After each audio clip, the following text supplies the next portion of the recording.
네, 요즘같이 갑작스럽게 추위가 반복되는 계절에는 뇌혈관 질환으로 응급실을 찾는 환자들이 부쩍 늘어난다고 합니다. 네, 이 뇌혈관 질환은 돌연사로 이어지는 경우도 많아서 평소 건강관리가 무엇보다 중요한데요. 오늘 닥터솔루션에서는 신경외과 전문의 김인수 소장님과 함께 언제 터질지 모르는 뇌 속의 시한폭탄, 이 뇌 동맥류에 대해 좀 자세히 알아보겠습니다. 소장님 안녕하세요. 안녕하세요. 네, 우선 이 뇌 동맥류는 어떤 질환인지 설명을 좀 해주시죠. 뇌 동맥류라는 것은 뇌 안에 있는 동맥에서 어떤 부분이, 특정한 부분이 부풀어나게 되고, 그 부풀어난 혈관은 벽이 얇고 쉽게 터질 수 있는 그런 조건을 만들게 됩니다. 어떤 특정한 상황에서 혈압이 올라간다든지 힘을 준다든지 이런 상황에서 갑작스럽게 파열을 일으키고 그렇게 되면 갑자기 돌아가시는 일도 생길 수 있는 무서운 병입니다. 네. 근데 이 동맥류의 크기나 형태에 따라 좀 종류를 구분해 볼 수 있다고요? 네, 크기에 따라서도 구분을 하고 형태에 따라서도 구분을 하는데 보통 한 25mm, 그러니까 2.5cm 정도인데 뇌 안에서 2.5cm면 엄청나게 큰 거거든요. 네. 그런 경우에 거대 동맥류라고 하고 이런 경우에는 뇌신경을 누르는 그런 압박 증상 같은 걸 보일 수 있고요. 네. 형태에 따라서도 구분을 하는데 낭상 동맥류라든지 박리성, 해리성 동맥류 이런 것들이 있는데 임상적으로는 그렇게 크게 중요하지는 않습니다. 네. 근데 이 뇌동맥류는 어떤 원인으로 발병을 하게 되는 건가요? 아직까지는 크게 원인이 정확하게 밝혀지지는 않았지만 어떤 이러이러할 것이다라는 가설로 설명이 되고 있는데 혈관의 특정 부분이 약해지고 어떤 원인에서 약해지면 그 부분이 혈역학적으로 반복해서 거기가 이제 피가 지나가면서 때리게 되면 그런 것들이 조금씩 늘어나는 그런 기전으로 생기지 않겠느냐 이렇게 생각을 하고 있습니다. 혹시 이 유전적인 부분이 좀 영향을 미치기도 하나요, 원장님? 동맥류가 유전되는 병은 아닌데요. 젊은 나이에 출혈을 일으키는 경우에는 유전적인 소인이 있다고 보고 가족이나 이런 분들에게 검사를 권유하고 있습니다. 젊은 사람에게 발병했을 경우 네. 의심해 볼 수 있는. 혹시 계절적인 원인이 작용할 수도 있는 건가요? 통계를 보면 고르게 출혈을 일으키는 걸로 되어 있지만 그래도 계절이 바뀌는 환절기에 3월하고 9월에 좀 더 출혈이 많은 걸로 이렇게 알려져 있습니다. 그렇군요. 주로 발병하는 성별이나 연령대는 어떻습니까, 소장님? 부검을 통한 연구 결과에서는 전체 인구의 한 1% 정도가 동맥류를 가지고 있는 걸로 알려져 있고 네네. 출혈이 되는 경우는 매년 10만 명당 한 10명에서 20명 정도가 출혈을 일으킨다고 알려져 있습니다. 네. 남자와 여자 비를 보면 한 3대2 정도로 여자가 조금 더 많고요. 여자가 많고. 네. 네. 주로 호발 연령은 40에서 60대에 호발하는 걸로 알려져 있습니다. 네. 뇌 동맥류 환자가 좀 느낄 수 있는 평소 어떤 자각 증상 같은 게 있을까요? 특별한 자각 증상은 없습니다. 한 90% 정도에서는 자각 증상이 없고요. 한 10% 정도는 아까 얘기했던 거대 동맥류, 뇌신경을 누르거나 압박하거나 이래서 생기는 증상들이 있을 수 있지만 대개의 경우는 자각 증상은 없습니다. 그러면 자기 병을 인지하기가 좀 쉽진 않겠네요. 그렇죠. 네. 그렇다면 뇌 동맥류가 이렇게 출혈이 있을 경우, 터지는 경우에는 어떤 증상이 나타나게 되나요? 아주 극심한 두통을 호소하면서 병원에 오시게 되는데요.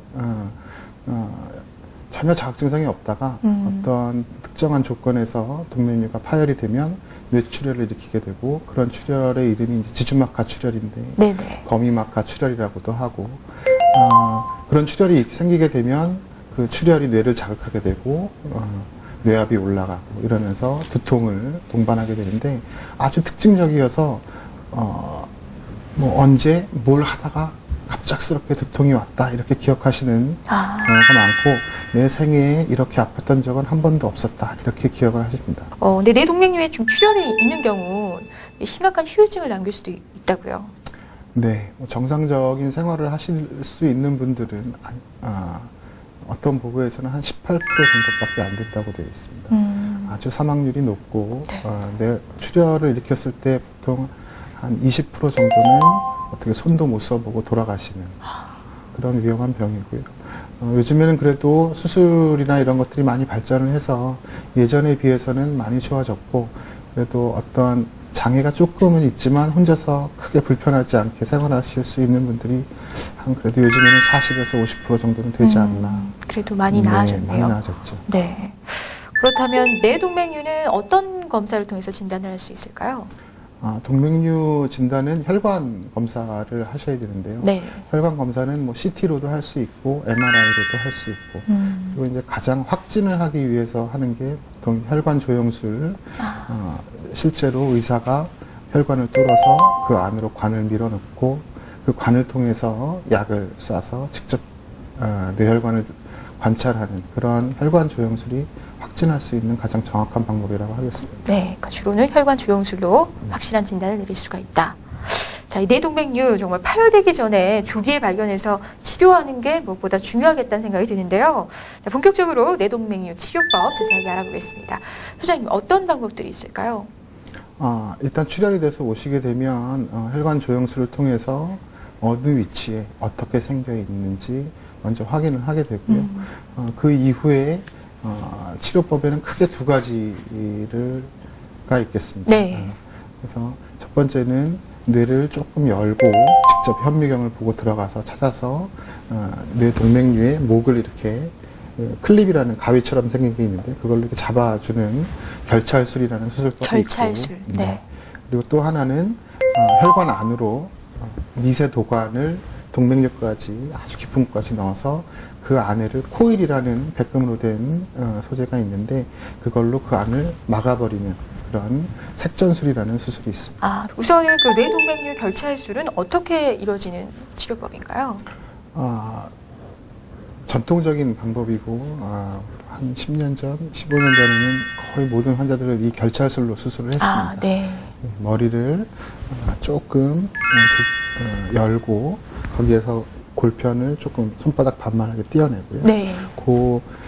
뇌 바닥과 뇌를 조금 몇 미리 정도 벌리고 그 안으로 이제 동맥류를 찾아 들어가서 동맥류를 현미경을 보면서 앞뒤를 확인하고 마치 가위처럼 생긴 그런 클립이라는 게 있는데 그걸로 그 동맥류의 목을 잡아주면 더 이상 그쪽으로 피가 안 들어가고요. 네. 그래서 이제 출혈을 막아줄 수 있는 그런 수술법입니다. 그러니까 직접적으로 뇌를 열고 뇌동맥류를 찾아내서 치료를 하는 법이라고 할 수 있겠네요. 이 결찰술의 장점이라면 어떤 게 있을까요? 어떤 출혈이 이렇게 지주막하 출혈만 있는 경우가 아니고 동반된 다른 뇌실질뇌 출혈이라든가 이런 것들이 있을 때 수술로서 그런 것들을 같이 제거해 줄 수 있는 그런 장점이 있습니다. 네.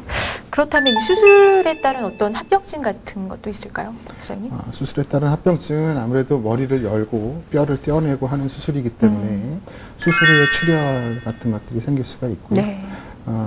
그거 외에도 수두증이라든지 수두증이요? 간질이라든지 네, 이런 합병증들이 여러 가지가 생길 수가 있습니다. 그렇군요.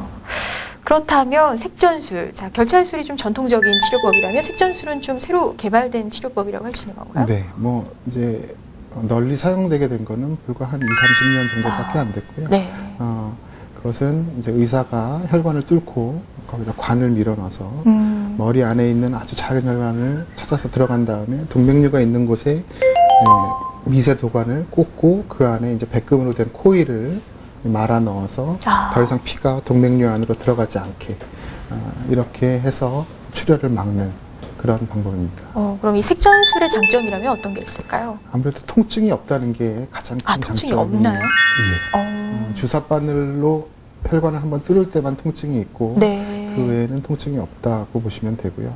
어떤 흉이나 이런 것들이 안 남고 수술했는지 모르는 그런 장점이 있을 수 있겠습니다. 그렇군요. 그럼 환자들 입장에선 색전술 치료법을 좀 더 선호할 수도 있겠어요, 소장님. 네, 기저동맥이라 그래서 뇌의 숨골 쪽에 혈액을 공급하는 그런 머릿속 아주 깊은 곳에 있는 그런 동맥류들은 최근에는 거의 색전술로 수술을 하고 결찰술은 잘 안 하고 있고요. 네.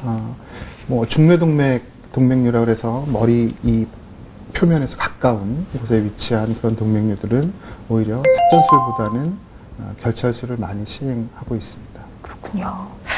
근데 이런 치료법들을 통해서 완치는 가능한 건가요? 그렇게 가능합니다. 요즘은 아까도 말씀드렸지만 한 40에서 50% 정도는 어떤 타인의 도움 없이 혼자서 생활을 영위할 수 있을 정도로 회복이 되십니다. 네, 그렇군요. 근데 이 뇌동맥류에 따르는 또 다양한 합병증들이 참 무섭다고 들었는데 어떤 합병증들이 올 수 있나요? 동맥류가 파열돼서 생기는 출혈 때문에 생기는 합병증들인데요. 이거는 뭐 출혈 자체가 여러 가지 뇌 안에서 문제를 일으키는 경우고요. 제일 무서운 합병증은 재출혈이 되겠습니다. 다시 출혈이 일어나는 네. 경우. 네. 그러니까 풍선처럼 얇은 벽에서 어느 한 곳에서 터졌는데 이게 터지게 되면 피가 계속해서 나오는 게 아니고 여기에 얇은 피딱지가 앉으면서 어떤 뇌압이 올라가고 그러면서 이 터진 부분에 피딱지가 살짝 앉아서 아무는 거네요, 잠시. 네, 잠시 아무는 거죠.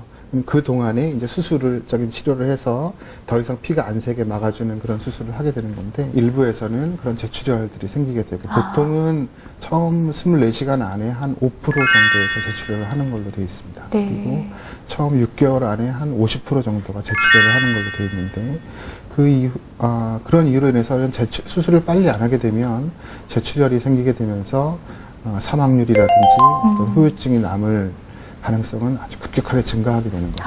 그렇군요.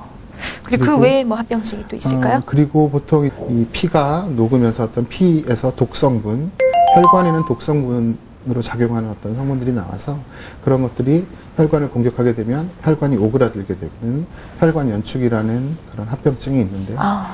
혈관이 오그라들게 되면 이제 정상적인 뇌 쪽으로 혈액 공급이 떨어지기 때문에 뇌경색이 발생하게 됩니다. 그래서 뇌출혈과 동반된 뇌경색은 더 안 좋겠죠. 그래서 후유증도 많이 남게 되는 그런 안 좋은 합병증이고 네. 또 하나는 이 지주막 밑에 있는 공간에 본래는 이제 뇌척수액이라는 물이 지나가게 되어 있는데 네. 그 밑에 같이 출혈이 있게 되면 어떤 피찌꺼기 같은 것들이 그런 뇌척수액을 흡수하는 길을 막거나 유착이 생기거나 해서 발생하는 뇌수두증. 수두증. 네. 뇌 안에 물이 차는 그런 병이고요. 그런 경우에는 물을 딴 데로 돌려주거나 빼주는 수술이 추가로 더 필요할 수도 있습니다. 그렇군요. 이 뇌동맥류가 또 합병증으로 인한 더 위험한 상황이 처할 수도 네. 있는 거군요.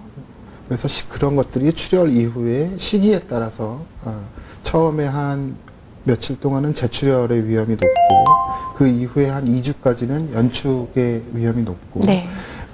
수두증은 급성도 있고 만성도 있는데 만성인 경우에는 뒤늦게 발병하는 경우는 1년 이후에도 발병할 수가 있게 되기 때문에 정기적으로 수술이 끝나고 환자가 퇴원을 하더라도 정기적인 계속 검사가 필요하고 그런 걸로 인해서 합병증이 생기는지 안 생기는지도 확인을 해야 되는 아주 병의 경과가 긴 그런 질병입니다. 그렇군요. 자, 그렇다면 이 뇌동맥류를 좀 예방할 수 있는 방법은 없는 건지 끝으로 이 뇌혈관 질환 예방을 위한 좀 좋은 생활 습관이 있다면 알려주시죠. 예방하기 위해서는 뭐 명확한 원인을 알 수가 없기 때문에 네. 어떤 특별한 예방법도 없습니다. 하지만 우리가 이제 여러 가지 연구를 보면 일단 고혈압, 흡연 이런 것들과 관련이 많이 되어진다고 되어 있기 때문에 어떤 고혈압이 있으신 분들은 혈압 조절을 철저하게 좀 더 철저하게 하는 게 중요하겠고 담배를 피우시는 분들은 이 흡연이 동맥류 생성과 파열, 출혈을 일으키는데 같이 기여한다고 되어 있기 때문에 네. 금연을 하시는 게 아주 중요하겠습니다. 그렇군요. 네, 이 별다른 증상이 없다가 돌연 사망까지도 이를 수 있는 무서운 질병, 뇌동맥류. 정기적인 검진과 건강한 생활 습관으로 이 뇌혈관계 질환 예방 좀 힘쓰시길 바라고요. 오늘 도움 말씀 주신 김인수 소장님 고맙습니다. 감사합니다.